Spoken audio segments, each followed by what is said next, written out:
Welcome back to our channel, ladies and gentlemen.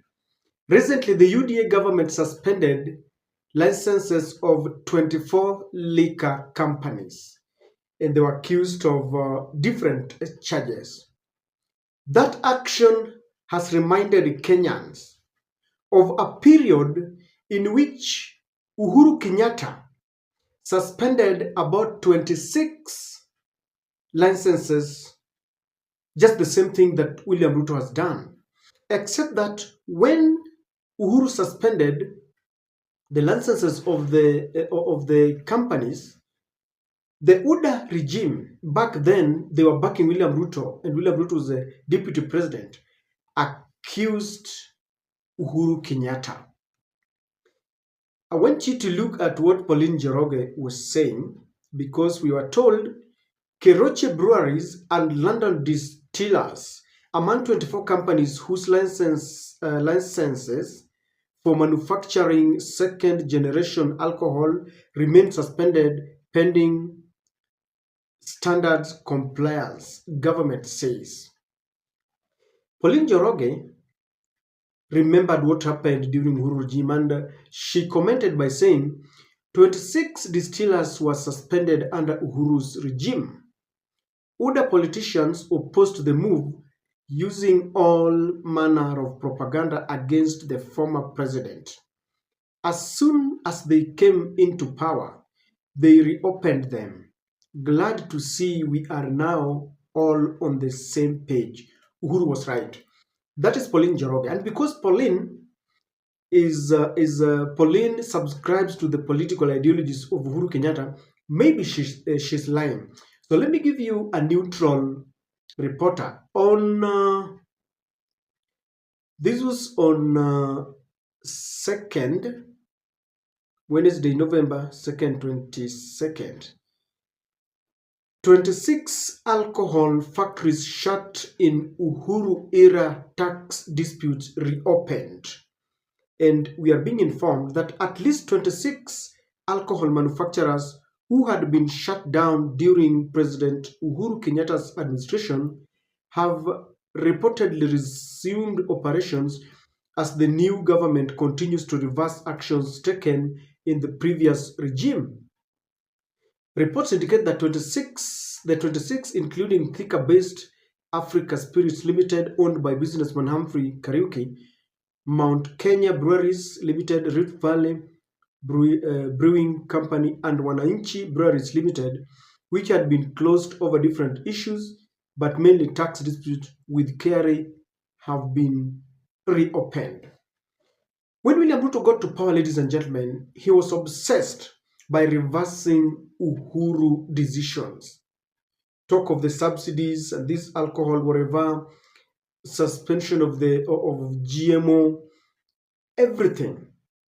He wanted to look better than Uhuru. He wanted to show people that Uhuru, whom he had accused of not knowing how to run the economy, was bad. But I want you to listen to the majority leader Kimani Ichungwa, then what he said, and you will realize that our politicians will never get to heaven, if I have to use that word. Kindly take a look. Political pettiness.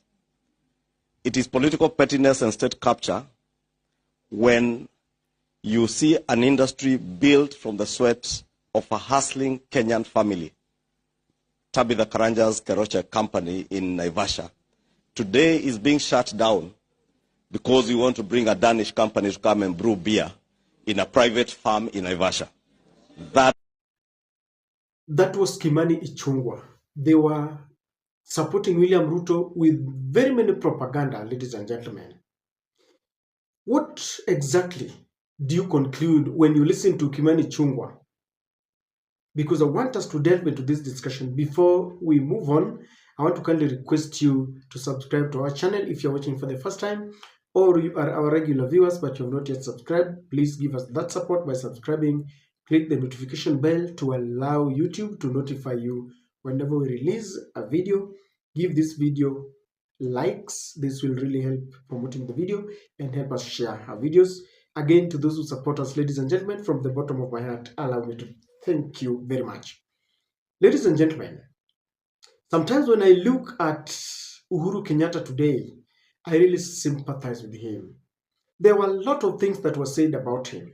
Now, this kind of double speak, because today the Ruto government has the audacity to suspend 24 liquor companies. When Uhuru did the same, they were saying that, this is state capture, this company was built by sweat, and there was, in fact, Kimani Ichungwa was talking particularly of the crochet industry that was among the 26 that had been closed.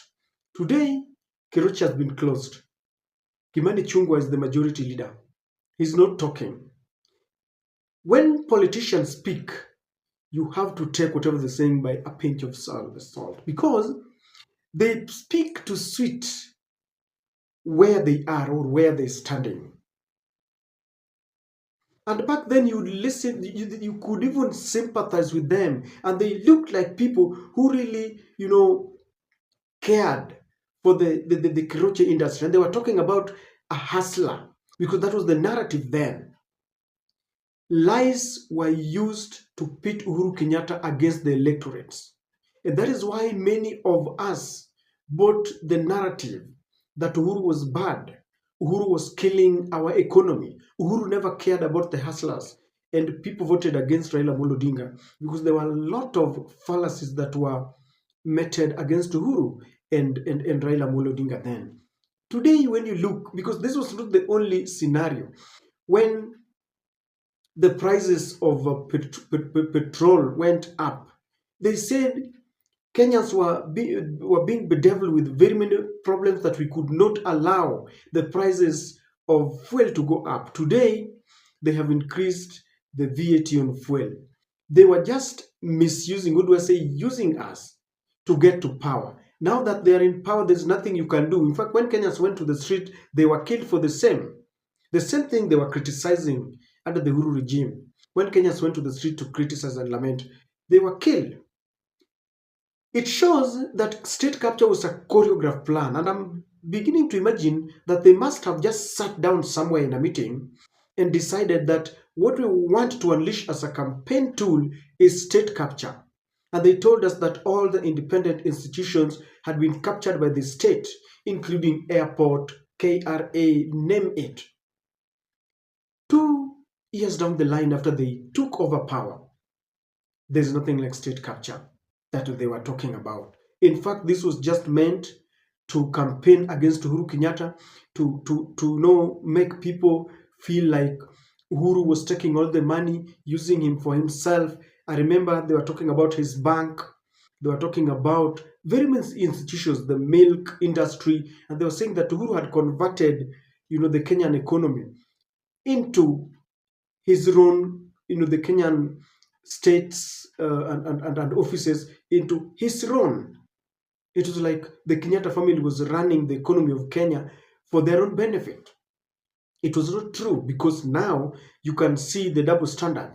And it also shows me why the noise about they want to form an inquiry into state capture cannot happen. Because if things like these are the accusations that Uhuru Kenyatta, because Kimani Ichungwa said this himself, that that was a form of a state capture when he shut down or suspended those 26 liquor companies, and Kiroche was one of them.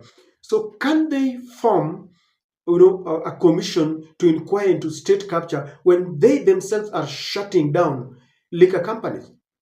Then whoever will be called upon to testify in that commission will start by asking whether whatever they are doing is also state capture. No wonder there is a lot of noise that only, I can say, is only tantamount to backstabbing.